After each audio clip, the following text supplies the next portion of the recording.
Bonjour, bonjour et bienvenue dans cet épisode 25 consacré à Access et plus particulièrement aux requêtes.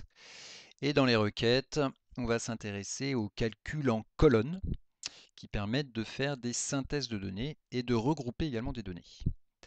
Donc on va utiliser des fonctions qui s'appellent les fonctions d'agrégation, compte, somme, moyenne, min, max, etc. Et qui vont nous permettre donc de faire des statistiques et éventuellement d'autres choses.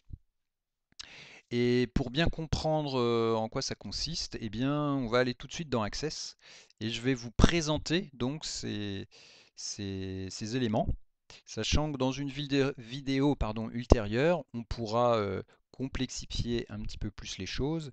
Et donc dans un premier temps, passons dans Access.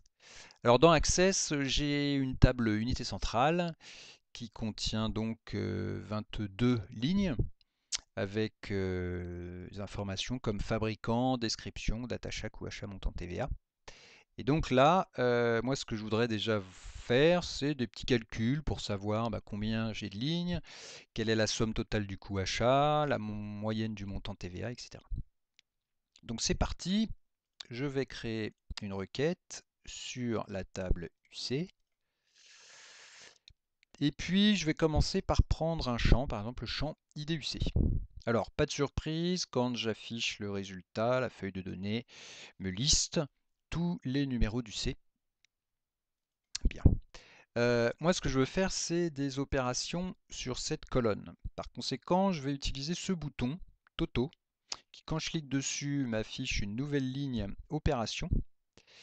Si je reclique dessus, il l'enlève. Et dans cette ligne, pour l'instant, on me propose un regroupement, chose que je vais éviter pour l'instant. On en reparle dans 2 minutes. Et je vais prendre une autre opération. Alors je vois que sur ce champ, je peux faire une somme ou une moyenne, ou afficher la plus petite ou la plus grande valeur. Je peux aussi compter. Je peux faire ici un écart type ou une variance. Ça c'est plus pour les statisticiens.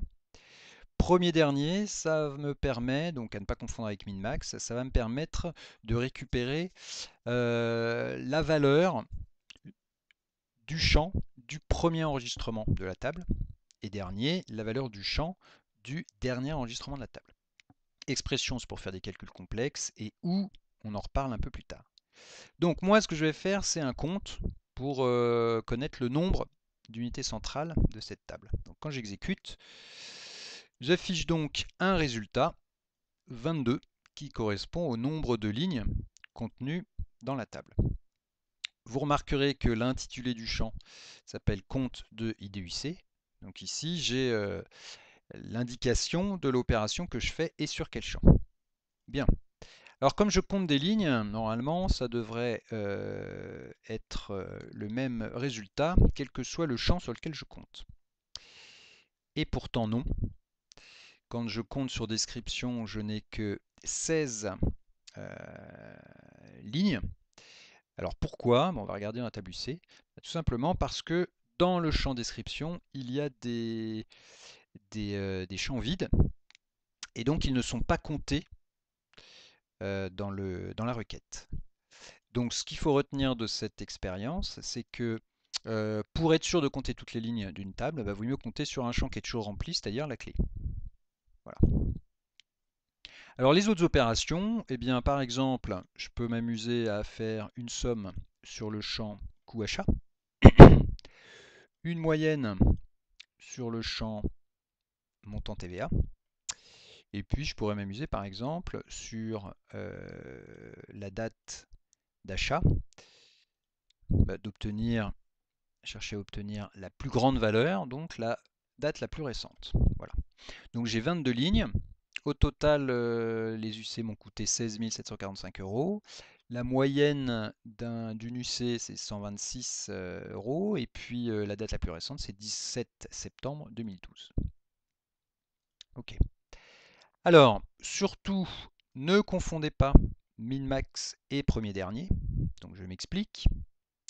Si je prends le modèle et que je lui dis que je veux la plus petite valeur et que je prends à côté le modèle et que je lui dis que je veux la première valeur, et vous voyez, j'ai pas le même résultat. Alors dans un cas avec min, je récupère la plus petite valeur. Donc comme c'est un champ de type texte, je vais récupérer la valeur la première dans l'ordre alphabétique. Alors qu'ici, je récupère la valeur de modèle, du champ modèle, pour la première ligne de la table.